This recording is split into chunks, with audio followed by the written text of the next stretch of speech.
strangers who follow into his hands. Conan, you are of the West, and know not the secrets of this ancient land. But since the beginning of happenings, the demons of the desert have worshipped Yog, the lord of the empty abodes, with fire that devours human victims. Be warned. You have dwelt for many moons in the tents of the Zuagirs, and you are our brother. Go not to the house of Arambaksh. Get out of sight, Conan said suddenly. Yonder comes a squad of the city watch. If they see you, they will remember a horse that was stolen from the satrap's stable. The Zuagir gasped and moved convulsively. He ducked between a booth and a stone horse trough, pausing only long enough to chatter. Be warned, my brother.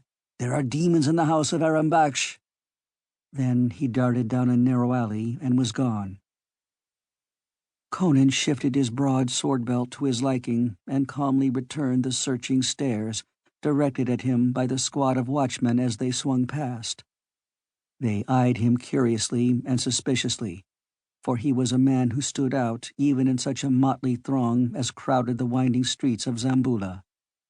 His blue eyes and alien features distinguished him from the eastern swarms, and the straight sword at his hip added point to the racial difference.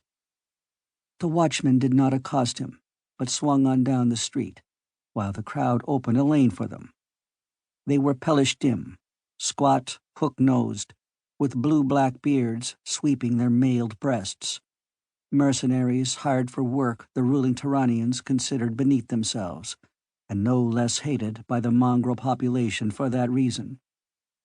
Conan glanced at the sun, just beginning to dip behind the flat-topped houses on the western side of the bazaar, and hitching once more at his belt, moved off in the direction of Arambaksh's tavern.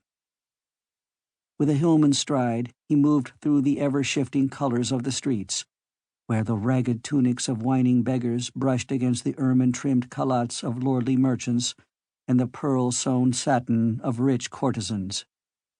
Giant black slaves slouched along, jostling blue-bearded wanderers from the Shemitish cities, ragged nomads from the surrounding deserts, traders and adventurers from all the lands of the East. The native population was no less heterogeneous. Here, centuries ago, the armies of Stygia had come, carving an empire out of the eastern desert. Zamboula was but a small trading town then, lying amidst a ring of oases, and inhabited by descendants of nomads. The Stygians built it into a city and settled it with their own people, and with Shemite and Cushite slaves. The ceaseless caravans, threading the desert from east to west and back again, brought riches and more mingling of races. Then came the conquering Turanians, riding out of the east to thrust back the boundaries of Stygia. And now, for a generation, Zamboula had been Turan's westernmost outpost, ruled by a Turanian satrap. The babble of a myriad tongues smote on the Cimmerian's ears, as the restless pattern of the Zamboula streets weaved about him, cleft now and then by a squad of clattering horsemen, the tall, supple warriors of Turan, with dark hawk faces, clinking metal and curved swords. The throng scampered from under their horses' hoofs, for they were the lords of Zamboula. But tall, somber Stygians, standing back in the shadows, glowered darkly, remembering their ancient glories. The hybrid population cared little whether the king who controlled their destinies dwelt in dark Kimai or gleaming Agrapur. Jungir Khan ruled Zamboula, and men whispered that Nefertari, the satrap's mistress, ruled Jungir Khan. But the people went their way, flaunting their myriad colors in the streets, bargaining, disputing, gambling, swilling, loving, as the people of Zamboula have done for all the centuries its towers and minarets have lifted over the sands of the Karamun. Bronze lanterns, carved with leering dragons, had been lighted in the streets before Conan reached the house of Arambaksh.